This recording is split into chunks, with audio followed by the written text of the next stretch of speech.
Assalomu alaykum. Kanalimiz a'zolari, kanalimiz mehmonlari. Ko'rishingiz mumkin.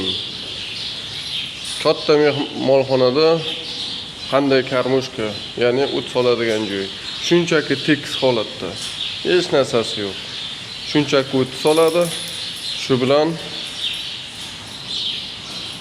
surib turadi. Ishchi. Ko'rishingiz mumkin. Qarang. Bu joy katta molxona. Bu yerda o'rtacha 200 ta oshxona mol bor. 220 taga yaqin. Tak. O't soladigan joyga nazar tashlaydigan bo'lsangiz, mana o't soladigan joy. Hech narsasi yo'q. Shunchaki surib qo'yadi. Surib qo'yadiki, o't to'planib bu yerda qansishlik, molga kasallik kelishligi, shunga o'xshash bir noxush holatlarni ko'rmaysiz. Oldingi videolarimda ko'rsatganim kabi suv ichadigan joyda oldinda bo'lgan bo'lsa, endi bu yerdagisida orqasida mana ko'rishingiz mumkin. Suv trubada kelyapti. Mana bu paylka orqali ishlayapti. Bu yersi bunisi oldingisi plastmassa edi, bunisi mustahkam temirdan ishlangan. Ko'rishingiz mumkin.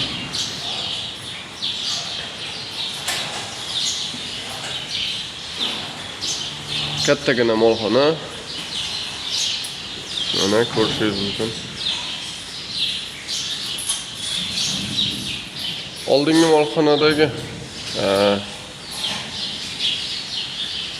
yutuq va kamchiliklardan aytadigan bo'lsam, bunga men qanchalik baho bera olaman bilmadim. Bu to'g'ri keladimi, to'g'ri kelmaydimi bilmadim, lekin shuni bilamanki, ko'rishingiz mumkin, mol yotadigan joy kenggina. Natijada mol axlatda oyog'ini tagiga tushib, natijada go'ngiz suvga yotyapti. Go'ngiz suvga yotgandan keyin albatta o'ziga yarasha turli xil kasalliklarni keltirib chiqaradi. Shuning uchun o'tgan safargi nimada mol yotadigan joyni aytdimki, 180-190 bo'lsa maqsadga muvofiqroq bo'ladimi deb o'zimiz oxim berib o'tib ketgan edik.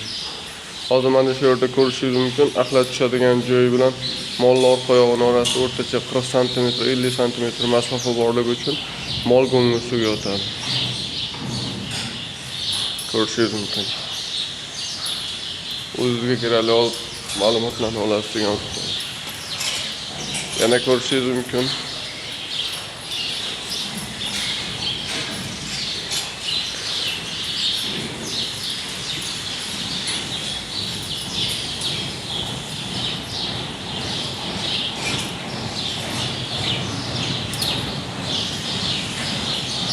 Omon bo'ling o'rtoqlar.